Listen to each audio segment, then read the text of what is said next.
No auge do século XVIII, o reino mais glorioso da Europa enfrentaria um adversário poderoso, a força de seu próprio povo.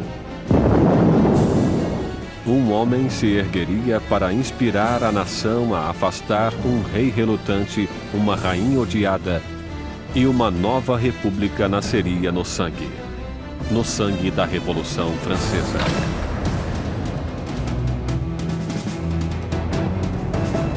A Revolução Francesa, distribuído por Logon, versão brasileira Sérgio Moreno. 1794, prisão de Concierge, uma fortaleza impenetrável às margens do rio Sena. Úmida, infestada de ratos, conhecida como a Anticâmara da Morte. Dentro, a voz da jovem nação está prestes a ser silenciada. Enquanto seu cabelo é cortado e seu pescoço fica nu para a lâmina da guilhotina, Maximilien Robespierre prepara-se para pagar o preço pelo cataclismo deixado à sua volta. A explosão de acontecimentos que tornaram-se a Revolução Francesa. A Revolução Francesa foi o extraordinário momento em que o povo começou a acreditar que seria possível refazer quase tudo em sociedade, que não podia somente mudar a política, as instituições, mas a própria natureza humana através da ação política. A Revolução Francesa representa a encruzilhada do mundo moderno, onde tudo começa a encaminhar-se para uma direção diferente. A Revolução viu uma terra feudal virar as costas para a tradição aristocrata e criar um novo e violento caminho para o futuro.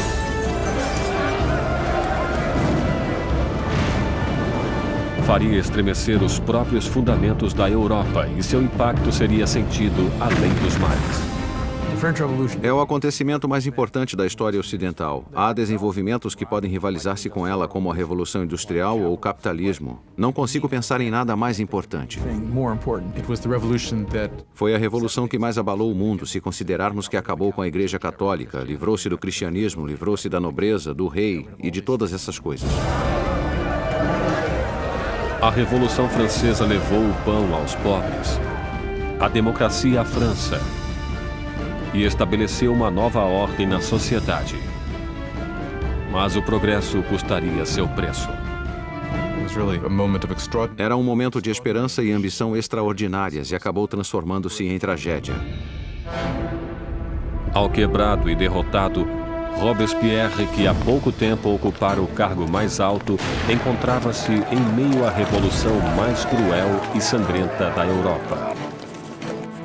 Fiel a seus ideais, era chamado de O Incorruptível.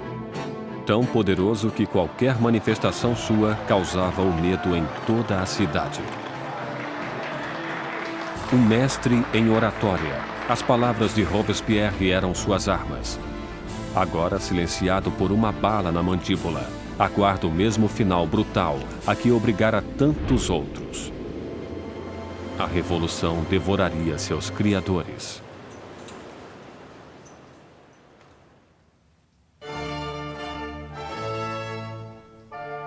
Ninguém poderia prever a turbulência que viria em um dia de primavera de 1770. O castelo de Versalhes estava repleto das multidões brilhantes da corte real.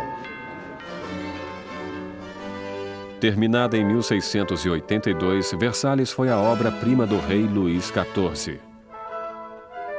Para colocar alguma distância entre ele e seus súditos, Luís XIV elege para a capital da França essa pequena cidade distante 20 quilômetros a oeste de Paris, onde ele ordenou a construção do palácio mais magnífico da Europa.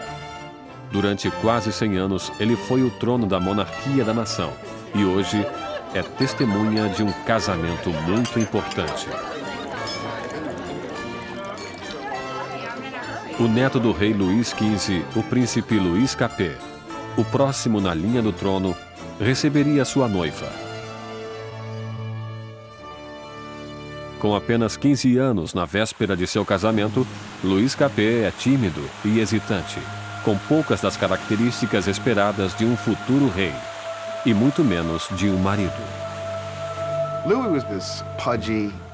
Luís era um menino inexperiente, tímido, dolorosamente inadequado com 15 anos, sem possuir nenhuma graça social. A amante de Luís XV, Madame du Barry, chamava-o de menino gordo e mal alimentado. Basicamente, é só um menino. Era muito difícil para Luís tomar decisões. Tremia incessantemente e estava sempre pronto a deixar-se persuadir pela última pessoa com quem falasse. Claro que essas não são consideradas qualidades de liderança. O casamento de Luís era uma união política entre a família real austríaca, os Habsburgo, e a sua própria, os Bourbon. O casamento simbolizaria o fim de uma antiga rivalidade e o começo de novos laços regionais. A jovem noiva chega à França. É uma menina de olhos grandes, de 14 anos. Maria Antonieta. Maria Antonieta era uma arquiduquesa austríaca. Era a filha mais jovem da imperatriz Maria Teresa. Foi para a França como parte de um acordo de casamento que representava uma grande mudança de alianças, pois pela primeira vez a França e a Áustria tornavam-se aliadas e não mais inimigas.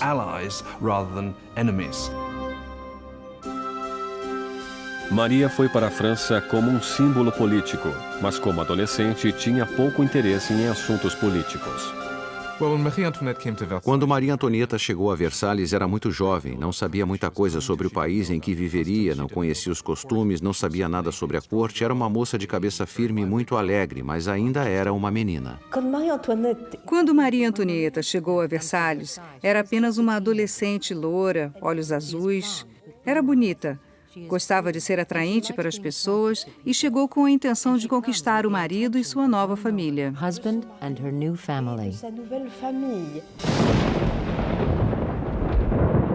Na noite do casamento, houve uma forte tempestade.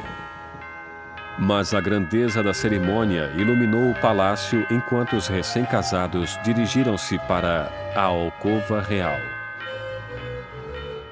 Em uma cerimônia que simbolicamente assegura a concepção de um herdeiro, os cortesãos do rei estavam presentes quando o estranho jovem casal foi revelado no leito nupcial pela primeira vez. A multidão estava encantada e as expectativas eram elevadas. Mas quando as cortinas se fecharam, ficou claro que um herdeiro não seria produzido tão facilmente. Luís não estava interessado somente em governar, não estava particularmente interessado em amar também e não prestou atenção na mulher nas primeiras noites e nem mesmo mais tarde em seu casamento. Muitos anos depois, o casamento foi finalmente consumado. A ausência de um herdeiro logo espalhou boatos por todo o país e continuou a perseguir o casal durante anos. O casamento de grande gala continuou durante dias, mas fora dos portões de Versalhes, pouco havia para ser comemorado. Anos de incompetência por parte da monarquia deixaram o povo francês pobre e faminto. Há quase uma década, Luís XV perdera a Guerra dos 7 Anos em batalhas por territórios da América do Norte. Esse conflito malfadado quase levou a França à falência financeira e em prestígio. Os cofres do país ficaram quase vazios, mesmo com a população crescendo cada vez mais. Com doenças como a praga, já distantes, pouca gente ainda morria, mas cada vez existiam mais famintos. Os habitantes da França cresceram de 20 para 26 milhões no século XVIII, depois de ter crescido só 1 milhão nos 2 séculos anteriores. Isso causava uma tremenda tensão na situação e havia muita ansiedade. 4 anos depois do casamento real, o avô do príncipe Luís perdeu sua batalha final pela varíola. Luís XV morreu como um rei derrotado e impopular, deixando atrás de si um país à beira do caos. Em uma cerimônia generosa, o jovem príncipe Luís herdou o trono e foi coroado como Luís XVI.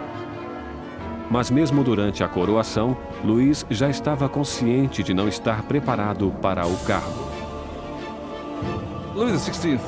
Luís XVI, quando seu avô morre e fica claro que ele não era o rei, não sabia o que fazer. Sente como se o mundo caísse sobre ele, mesmo tendo sido educado sendo que seria um rei. Só que não se sente preparado para isso.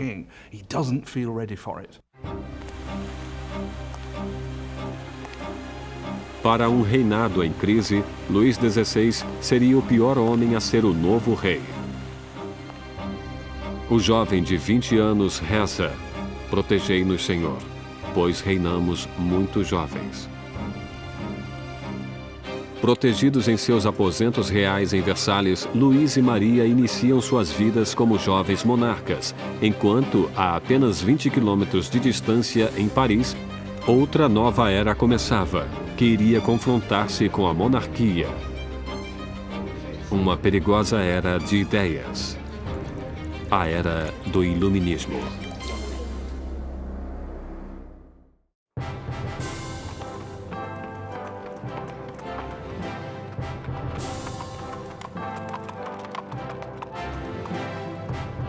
Quando a carruagem real aproximava-se do Colégio Louis Le Grand em Paris, as multidões aproximavam-se para admirar a grandeza.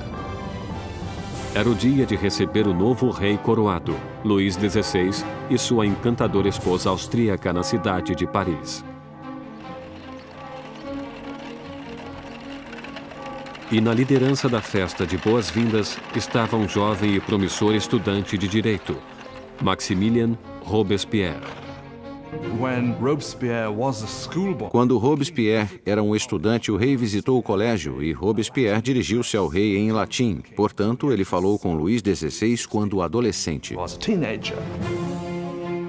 Enquanto Robespierre respeitosamente fez seu discurso em latim, o rei mal percebeu o garoto. Mas anos mais tarde, seus destinos cruzariam-se novamente sob circunstâncias muito diferentes e muito mais trágicas. Foi um daqueles rituais que aconteciam em todas as escolas, apesar daquele ser carregado de ironia, pois aqui temos o jovem Robespierre lendo seu discurso em honra ao homem que ele mais tarde mataria. Mas na época, o discurso era caloroso e os elogios sinceros. A visita da realeza pode ter conquistado o coração do povo, mas suas mentes inclinavam-se cada vez mais em uma direção completamente diferente. Desde a Idade Média, a sociedade europeia estivera dividida em 3 classes distintas, ditadas pelo nascimento. Havia uma grande divisão entre a riqueza da nobreza e a do clero e a pobreza dos camponeses. Então, no início do século XVIII, a razão e a ciência começaram a desafiar as antigas tradições. Varrida por uma corrente de inovação e por nova literatura, Paris torna-se o centro filosófico do mundo. A cidade pulsa com o florescimento do conhecimento, um brilho cheio de possibilidades. É a era do Iluminismo. O iluminismo é um movimento que diz para não confiar em autoridades ou em qualquer coisa que alguém lhe tenha dito. Pense por si mesmo, teste você mesmo. No antigo regime da Europa, diziam o que deveria ser pensado. Recebiam informações do alto, dos padres, dos governadores. Portanto, a ideia de poder mapear o conhecimento humano e ter acesso a ele era revolucionária. Nos salões de elite de Paris, os aristocratas reuniam-se para discutir autores do iluminismo e a era burguesa da razão. Voltaire, Rousseau, vozes frescas que pregavam a liberdade, o controle do próprio destino e, acima de tudo, a igualdade.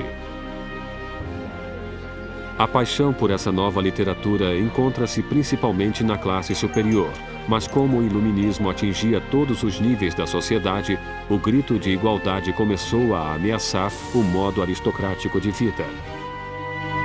O que torna essa ideia perigosa é que mais cedo ou mais tarde haveria a pergunta: por que os aristocratas são privilegiados? O mundo poderia mudar para tornar-se um lugar melhor? O progresso é possível? Isso minaria a ideia de que a monarquia é natural, a aristocracia é natural e que a hierarquia é natural. Para ver o iluminismo em ação, era apenas necessário olhar para o outro lado do Atlântico, onde os americanos lutavam por liberdade da antiga inimiga da França, a Grã-Bretanha. O jovem rei Luís quis vingar-se das derrotas de seu avô e viu a oportunidade na Guerra Americana pela Independência. Luís dedica à causa um total de 2 milhões de liras, o suficiente para alimentar e abrigar 7 milhões de franceses durante um ano. O investimento marcaria o início do colapso financeiro da França. A América levou a França à falência devido à dívida em que a monarquia francesa incorreu para lutar na guerra para a independência americana. Isso foi crucial para a situação financeira da monarquia francesa, porque ela não tinha como pagar aquelas dívidas. Enquanto Luís enviava tropas e dinheiro para o outro lado do Atlântico, Maria ocupava-se em criar suas próprias dívidas. A vida em Versalhes é uma rotina sem fim de rituais arcaicos e formalidades. Existiam cerimônias para o despertar dos reis, para vestirem-se, para comer, para recolherem-se ao leito. Para divertir-se em meio àquela loucura de rituais, Maria Antonieta preside desfiles de uma moda cada vez mais audaciosa. Maria era obcecada pela moda, especialmente penteados criativos que levavam horas e mais horas para fazer, usando todos os tipos de ornamentos e frutas. Para muitos, aquilo era obsceno. Passou a representar tudo o que havia de errado com ela, com Versalhes e com aquela cultura. Maria ocupa-se também com os boatos da corte, jogando e inventando diversões. Como suas despesas aumentavam cada vez mais, Maria foi apelidada de Madame Déficit. Maria recebeu o nome de Madame Déficit quando o país encontrava-se em um caos econômico e ela continuava a gastar como se nada acontecesse em vestidos, joias, sapatos. Era a Imelda Marcos da época. De todas as dívidas de Maria, a maior de todas era para com seus pais. Um herdeiro para o trono. Durante 7 anos de casamento, Luís e Maria ainda não tinham produzido um filho. Maria encontrava-se em uma posição tremendamente humilhante. A função de uma rainha era produzir um herdeiro. Era absolutamente necessária a presença de um filho. E durante aquele tempo o povo criticava, estavam insatisfeitos. Diziam, o rei jamais deveria ter se casado com essa arquiduquesa austríaca e agora ela nem consegue produzir um herdeiro para o trono. Maria estava desesperada. O apetite de Luís por comida era inquestionável, mas o sexo não encontrava-se em seu cardápio. Maria Teresa, a mãe de Maria Antonieta, questionava: se uma garota tão bonita quanto minha filha não o anima, o que estará acontecendo? Luís XVI e sua jovem esposa Maria Antonieta não conseguiam conceber durante 7 anos, e isso causava problemas para o reino. E como o hobby do rei era a serralheria, havia todo tipo de canção sobre Luís, o serralheiro, não conseguir encontrar o buraco da fechadura. O desinteresse de Luís por sexo foi entendido como uma falta de força para um rei. Depois de anos de frustração e de pressão por parte da corte, Luís foi diagnosticado por uma condição tratável chamada fimose. Luís tinha uma deformidade que tornava a ereção tremendamente dolorosa e por isso não houve a consumação até que fosse feito um ato cirúrgico. Mas ele tinha medo mortal da cirurgia e levou anos para concordar em fazê-la. E quando finalmente concordou, voilá.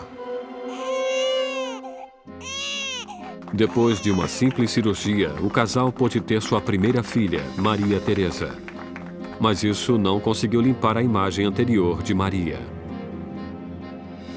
Desde o início de 1780, começaram a circular folhetos por todo o país, uma sátira pornográfica do rei e da rainha. Panfletos obscenos debochavam da impotência de Luís e mostraram Maria como uma meretriz promíscua em uma corte debochada e decadente. A visão do povo sobre a monarquia tornava-se amarga ao mesmo tempo em que a situação dos campos piorava. Depois de uma sucessão de más colheitas, a confusão causara o aumento do custo da farinha, levando a uma carência do que era o coração da dieta da França: o pão. Mas as reclamações paravam nos portões de Versalhes. Como a realeza continuava a viver em extravagância, as queixas eram limitadas ao papel. Uma acusação foi dirigida diretamente para a corte real. Vocês sabem por que existem tantos necessitados? É porque sua existência de luxo devora em um dia o que alimentaria 1000 homens. O homem por trás desta acusação? O mesmo jovem que apenas anos antes endeusara o rei e a rainha depois de sua coroação, Maximilien Robespierre.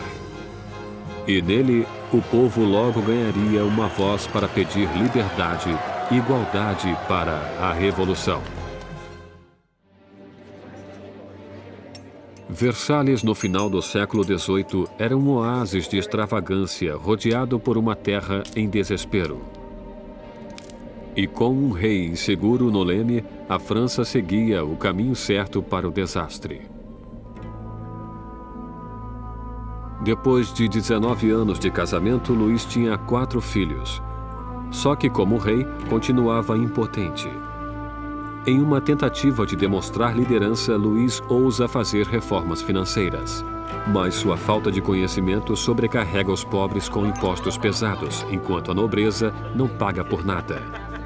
Com a economia em ruínas e o povo agitado, parecia que até os céus estavam zangados, torturando a França com o pior inverno em 90 anos. Se Deus alguma vez interveio para piorar a situação, o verão de 1788 e a primavera de 1789 foi o momento em que isso aconteceu. No verão de 1788 já existia uma crise política germinando e ela desenvolvia-se ao mesmo tempo que uma grave diminuição de alimento. Para o povo da França do século XVIII, a farinha era a essência da vida. O pão, a medida da existência.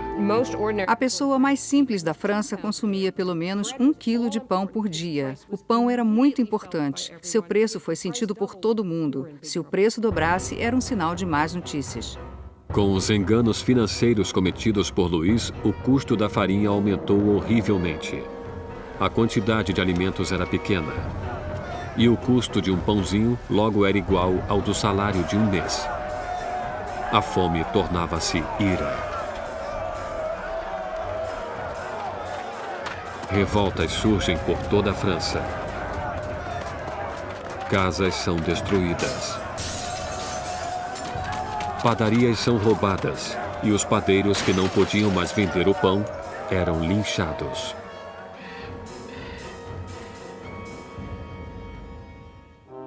Com a economia em frangalhos, os bancos obrigam Luís a contratar um ministro das finanças, Jacques Necker, um pensador do iluminismo. Necker é popular de uma maneira que Luís só poderia invejar.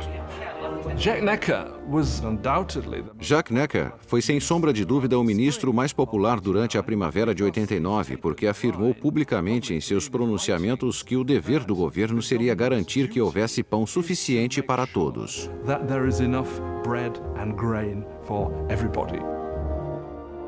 Como a nação em uma crise fiscal, Necker insiste que Luís faça uma reunião do corpo representativo tradicional do reino, os Estados Gerais.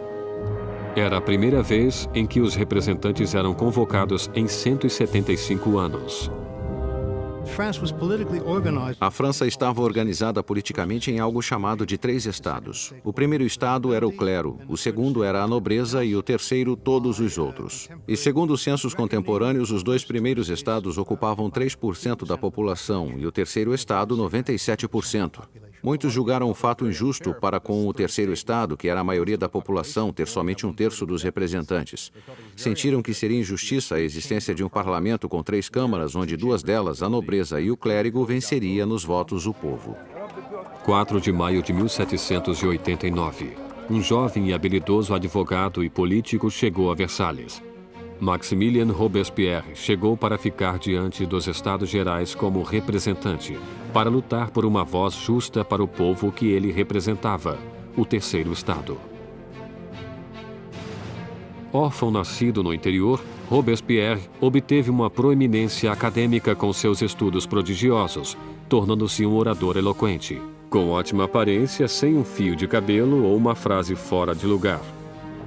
Em casa, na pequena cidade de Arras, as ideias do iluminismo que absorvera nos salões de Paris fundaram uma voz poderosa, e ele tornou-se o mais importante advogado do local. Quando ele voltou para Arras e começou a praticar como advogado, lia tudo sobre o iluminismo. Robespierre era alguém que, quando praticava leis em Arras, tentava levar as ideias do iluminismo para os casos que defendia. No Estado Geral, Robespierre e seus colegas exigiam que a nobreza e o clero pagassem impostos, mas Luís sentia-se tremendamente ameaçado pelo crescente radicalismo do Terceiro Estado. Quando, no dia 20 de junho, depois de um impasse de 6 semanas, os representantes chegaram para descobrir que seriam silenciados. No dia 20 de junho, quando os representantes chegaram para a reunião e encontraram as portas fechadas, suspeitaram de um complô. Passaram para outro local que chamaríamos de quadra de tênis e que, na verdade, era uma quadra de handball. Juntaram-se e juraram que não parariam de reunir-se até terem uma nova Constituição. Os representantes declararam uma nova Assembleia Nacional, os verdadeiros representantes do povo da França. O juramento da quadra de tênis é um desses grandes momentos simbólicos na história da Revolução Francesa. Temos todas aquelas pessoas reunidas em uma quadra de tênis levantando os braços quase como uma saudação romana. E para a Assembleia aquele foi o momento em que perceberam algo em sua força e em sua dignidade e souberam que poderiam realmente desafiar o rei da França. Como um ato de desafio revolucionário, nasceu a Assembleia Nacional. Será uma comunhão de vozes de todo o país, um corpo parlamentar executando a vontade do povo. Mas tirar o poder do rei não seria tão fácil quanto assinar uma simples proclamação. Todas essas vitórias iniciais que aconteceram em Versalhes são mais vitórias de papel e não têm como se sustentar. O medo que tomou os representantes em Versalhes quando nos aproximamos de julho de 1789 foi porque o rei reunia suas forças para dispersá-los, para acabar com eles. No início de julho, 30 mil tropas reais posicionavam-se em torno de Paris. Para defender-se, o povo formou uma nova Guarda Nacional. Os revolucionários atacam os arsenais de Paris e conseguem furtar 28 mil mosquetes. A única coisa que falta é a pólvora, e o povo sabe onde consegui-la. No centro de Paris existe uma masmorra de pedra, famosa como símbolo do regime feudal, a Bastilha. A prisão abriga toda a pólvora da cidade e é lendária como câmara de tortura e mortes horríveis. A Bastilha fora o grande símbolo do despotismo real, o grande símbolo dos reis da França que iam além dos limites de seu próprio poder, fora um símbolo do horror para o povo francês. Em meio à revolta, acontece um ultraje surpreendente. Luís demite seu ministro das Finanças, Jacques Necker, o amado do povo, visto como simpático às massas. Horas depois de sua demissão, Paris fica sabendo que seu representante foi afastado. Não restou mais nada além da revolta. No dia 14 de julho, multidões reuniram-se identificando-se com um pequeno penacho vermelho e azul, as cores de Paris, separadas pelo branco, a cor da causa dos Bourbon. Nascia o tricolor. E entre a multidão enfurecida, uma voz grita: para a Bastilha! Atacar a Bastilha significava que o povo de Paris dizia: não se livrarão da nova Assembleia Nacional. O povo está agindo, está armando-se e basicamente diziam: estamos do lado da revolução. Vendo o exército que aproximava-se, o governador da Bastilha, Bernard de Launay, tentou trancar a prisão. Armou uma defesa inútil, mas os saqueadores invadiram a fortaleza e atiraram-se sobre os guardas com facas e lanças. Finalmente, de Launay rende-se, mas a multidão furiosa arrasta-o pelas ruas. Os saqueadores exaltados chutam e esfaqueiam-no até que ele grita: matem-me de uma vez. E a multidão obedece. Ele é assassinado e nasce uma tradição revolucionária. Sua cabeça decepada desfila enfiada em uma lança.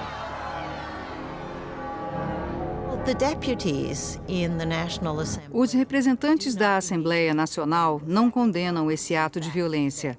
Na verdade, aceitam-no. E foi essa aceitação da violência popular que, pela visão de algumas pessoas, criou um padrão que teria consequências catastróficas para o desenvolvimento da Revolução. Com a fumaça ainda pairando sobre a Bastilha, Luís XVI voltava da caça. Em seu diário, em 14 de julho de 1789, escreve nada, referência à sua caçada mal sucedida. Um ajudante surge com as notícias das revoltas e da queda da Bastilha. Luís XVI pergunta: é uma revolta? Não, senhor, ele responde. É uma revolução.